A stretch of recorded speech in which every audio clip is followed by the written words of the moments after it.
MSc third semester के students का partial differential equation के इस लेक्चर में स्वागत है। आज हम देखते हैं कि डी एलम्बर्ट फार्मूला क्या होता है। What is d'Alembert formula? Exam में आता है state and proof d'Alembert formula. D'Alembert formula related to wave equation for n equal to 1।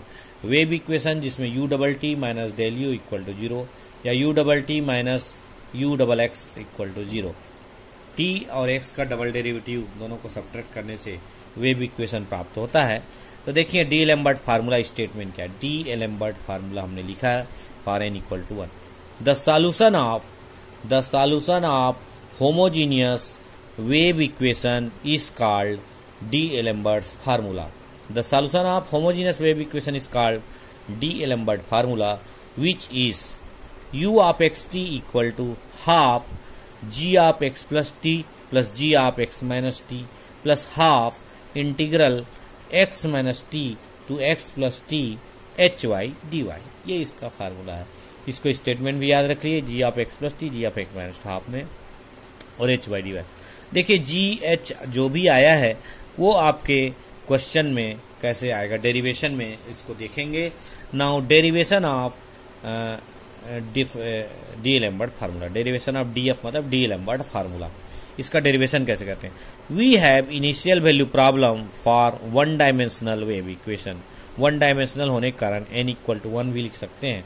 We have initial value problem for one dimensional wave equation u double t minus u double x equal to 0 in r cross 0 infinity, u equal to g and ut equal to h on r cross t equal to 0। ये surface पर है, ये अंदर है। तो ये देख लीजिए, ये इक्वेशन 1 इक्वेशन 2 ये हम कह रहा इनिशियल वेव इक्वेशन है। अब इस इक्वेशन 1 को हम क्या लिख सकते हैं? We can write equation 1 as del square u upon del t square minus del square u upon del x square equal to 0। ये like a square minus b square equal to 0 है, तो हम ए प्लस बी और a minus b के form में लिख दिए।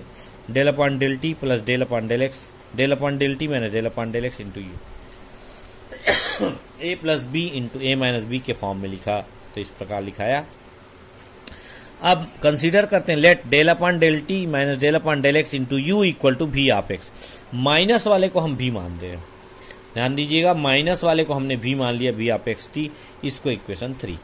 तो यहां पर हम भी ऑफ एक्स टी लिख सकते हैं, del by del t plus del by del x v of x t equal to 0, या भी को अंदर ले लेंगे तो del v by del t plus del v by del x equal to 0। देखिए यहां पर जो इक्वेशन हमने वी ऑफ एक्स टी माना है, ये हमारा चूंकि डेरिवेशन है, u of x T is the solution of wave equation. So u of x T converted into v of x T. v of x T के रूप में हमें आंसर मिलेगा, उसको लास्ट में यहीं वापस रखेंगे तो उसके बाद u ऑफ एक्स टी की वैल्यू निकलेगी। अब देखते हैं v के रूप में क्या वैल्यू निकलेगी। v की जो भी वैल्यू निकलेगी यहां से निकलेगी। Del v by del t plus del v by del x equal to 0। This is what equation? That means v t plus v x equal to 0। Suffix v t plus v x equal to 0 ये क्या indicate करता है? Vt plus v x, Vt of x t plus v x of x t equal to 0 for all x belongs to r and t greater than 0। तो ये that is the equation of transport equation for homogeneous इसके equations है। This is the transport equation with constant coefficient b equal to 1। Constant coefficient b होता है, इसको b को यदि 1 कर दिया जाए तो हमें ट्रांसपोर्ट इक्वेशन आपने देखा होगा ut plus b d u equal to 0। ut plus b d u, इसका अर्थ ये हुआ ut plus b into u x. D u का मतलब है del u by del x, तो यू एक्स भी लिख सकते हैं इसको।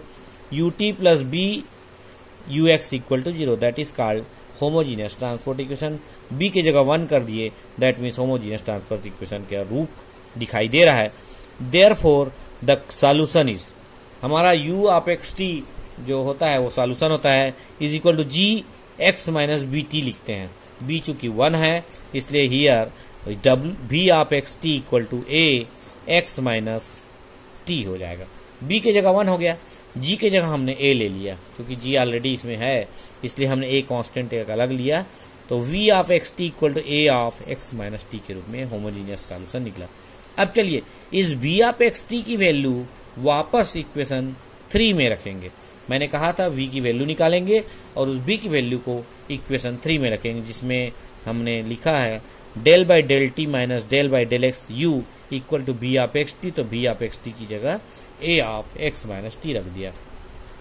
इसको दूसरे रूपों में लिखने से क्या हो जाएगा, u t minus u x equal to a of x minus t in r cross t equal to 0। इस प्रकार से एक फिर हमें ट्रांसपोर्ट इक्वेशन प्राप्त हो रहा है। यू टी यू एक्स है, देखिए ट्रांसपोर्ट में यू टी यू एक्स है, तो यू टी और डी यू लिखते हैं वही यू एक्स। तो यहाँ पर देखिए this is the transport equation also, u t plus b d u equal to f, इस फॉर्म में ये ट्रांसपोर्ट इक्वेशन है। इस ट्रांसपोर्ट इक्वेशन को नॉन होमोजीनियस ट्रांसपोर्ट इक्वेशन कहते हैं। ये नॉन होमोजीनियस ट्रांसपोर्ट इक्वेशन है, मतलब ये u t plus b d u equal to f के फॉर्म में है, तो बी के जगह यहाँ -1 है, एफ की जगह a of x minus t है। देखिए नॉन होमोजीनियस ट्रांसपोर्ट इक्वेशन का सॉल्यूशन यहाँ पे क्या आता है। This is non homogeneous transport equation where b equal to -1 and n equal to 1, f of x t equal to हो गया a of x minus t. तो उसके सॉल्यूशन में हम वैल्यू रखेंगे। नॉन होमोजेनियस ट्रांसपोर्ट इक्वेशन का solution जो आता है उसमें हमने रखा, नॉन होमोजेनियस का सॉल्यूशन है u of x t equal to, आप देखे होंगे उसमें जब देखेंगे बना के, तो बी एक्स प्लस टी ऐसा आता है, तो इसके आधार पे यहाँ पे आ गया, plus integral 0 to t a की जगह एफ था, वहाँ f of x plus T minus s d s ऐसा आता है, तो एफ की जगह ए लिख दिया, ये देखो एफ की जगह ए, और बी की जगह -1 है ऑलरेडी, इसलिए हम इसमें वैल्यू सब्स्टिट्यूट करेंगे, बी इक्वल टू -1, तो हमारा वैल्यू ऐसा आएगा। तो b of x plus t is plus 0 to t a of x plus T minus 2s ds। यहाँ पर कंफ्यूजन नहीं होना है, बी कांस्टेंट वैल्यू है, एक्स प्लस टी के रूप में लिखा है। नॉन होमोजेनियस ट्रांसपोर्ट इक्वेशन मैं दिखाना चाह रहा हूँ, देख लीजिए, क्योंकि पिछली कक्षा में हमने नॉन होमोजेनियस ट्रांसपोर्ट इक्वेशन दिखाया है, इसका सॉल्यूशन हमारे पास है। ये देखिए non homogeneous transport equation, non homogeneous transport equation का सॉल्यूशन हमारे पास है u of x t, u of x t equal to g of x minus t b plus 0 to t f of x plus s minus t b s d s. इस प्रकार से non homogeneous transport equation का solution निकला है। u of x t की जगह यहाँ v of x T है, g की जगह हमने कांस्टेंट लिया v लिया, और x माइनस टी बी की जगह -1 था इसलिए x प्लस टी हो गया, g की जगह b ले लिया और x प्लस टी लिख लिया, माइनस की जगह प्लस हो गया, प्लस 0 टू टी हो गया एज इट इज, f की जगह a है, a की जगह a के बाद x plus s minus t b comma s की जगह आप कितना वैल्यू लिखे हैं देख लीजिए। इसमें अभी हमने लेटेस्ट लिखा है, इसको मैं दिखाना चाह रहा हूँ। ये देखिए यहाँ पर f की जगह a हो गया, x plus t minus s की जगह v की जगह -1 हो गया, इसलिए v की जगह -1 हो गया, इसलिए t माइनस s हो गया, है ना, और b की जगह x plus t minus s, और ये s की जगह -s, क्योंकि हमने f ऑफ एक्स टी लिया है, इसकी वैल्यू है x a of x minus t, तो पहला वैल्यू x, दूसरा वैल्यू t है, a के रूप में जब बनता है तो x माइनस टी, x में से t घटने वाला, तो ये x है और ये t है, कंफ्यूज नहीं होना है, ये दैट इज x और दैट इज t, तो that is x in the form of x minus T.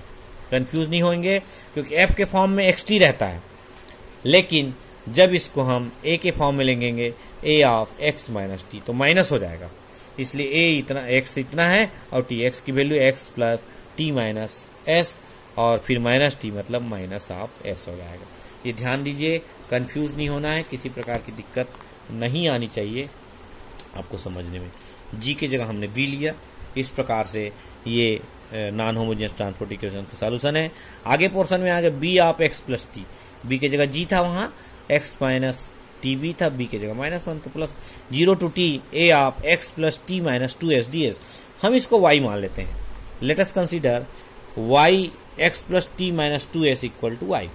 Y जैसे लेंगे तो डिफ्रेंशिएट करेंगे 2ds इक्वल टू dy, तो ds equal to dy by minus dy by 2, ds equal to minus y by 2 and a की जगह y, फिर b of x plus t, b of x plus T plus integral. देखिए जैसे ही 0 रखेंगे t की जगह, s के जगह 0 रखेंगे तो x प्लस टी आया। जैसे ही आप t की जगह t रखेंगे, s की जगह t रखेंगे तो x माइनस टी आ जाएगा। तो ये लिमिट बदल गया और माइनस चूंकि बाहर है इसलिए बाहर आ जाएगा। b of x plus T minus 1/2 integral of x plus t to x minus t a y D y. चूंकि माइनस है इसलिए लिमिट इंटरचेंज हो जाएगा, प्लस करेंगे तो b of x plus t u of x plus x t equal to b of x plus T plus half integral of x minus T to x plus t a y D Y. इस प्रकार से ये value आया आपका u of x T. अब सवाल ये आता है a और b कांस्टेंट जो लिए हैं इन दोनों की वैल्यूज क्या क्या आते हैं, इसको पुट करेंगे या सब्स्टिट्यूट करेंगे।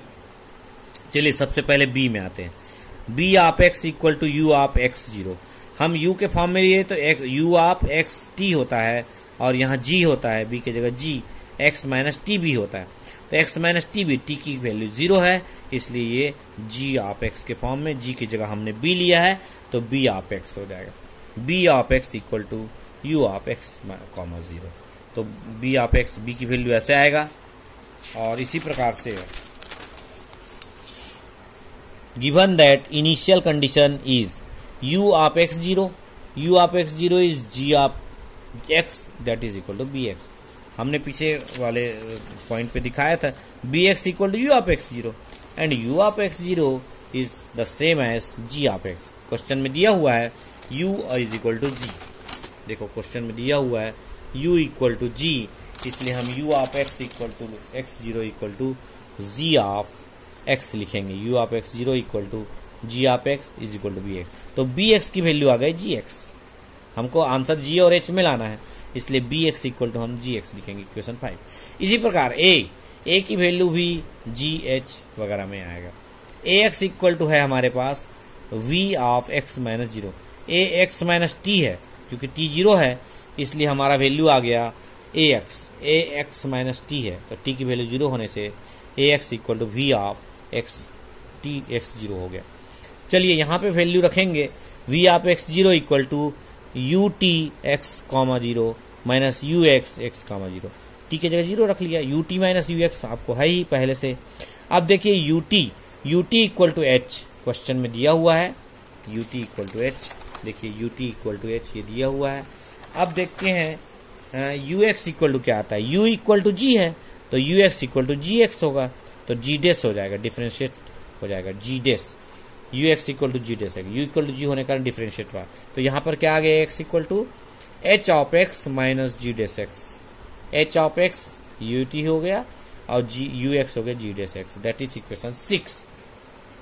Now put into equation 4 from equation 5 and 6 we get u of x t equal to g of x plus t। चूंकि bx है तो gx तक लिखते हैं तो b of x plus t को g of x plus half integral वही रहेगा x minus T to x plus T.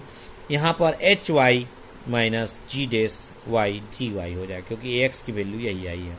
अब इसको अलग अलग कर देते हैं तो g of x plus T वैसी रहेगा, हाफ वैसी रहेगा, इंटीग्रल वैसी रहेगा, एच वाई डी वाई वैसी रहेगा माइनस हाफ। चूंकि जी डेस वाई डी वाई इंटीग्रेट हो जाएगा तो जी वाई हो जाएगा, इंटीग्रेशन पश्चात जी वाई हो जाएगा। अपर लिमिट ऊपर है, नीचे लिमिट लोअर है। चलिए G of x plus T plus half lower limit to upper limit H Y D Y minus upper limit का half G of x plus T minus minus plus हो गया half G of x minus T. इस प्रकार से आएगा तो ये value full है, ये हाफ वैल्यू है, इससे सब्ट्रैक्ट हो जाएगा तो half of G of x plus T और plus half of G of x minus T. ये जो लास्ट वाला एलिमेंट है half of G of x minus T हो गया। अब बचा एच वाला half of x minus T to X plus T integral H Y D Y. इस प्रकार से जो formula U of x T का मिला, आंसर देखिए एच और जी में आया है। इस प्रकार से देखिए इसको हम डी एलम्बर्ट फार्मूला कहते हैं। डी एलम्बर्ट ने इस फार्मूला को रिसर्च किया था आविष्कृत किया था, एक प्रकार से कहा जाए।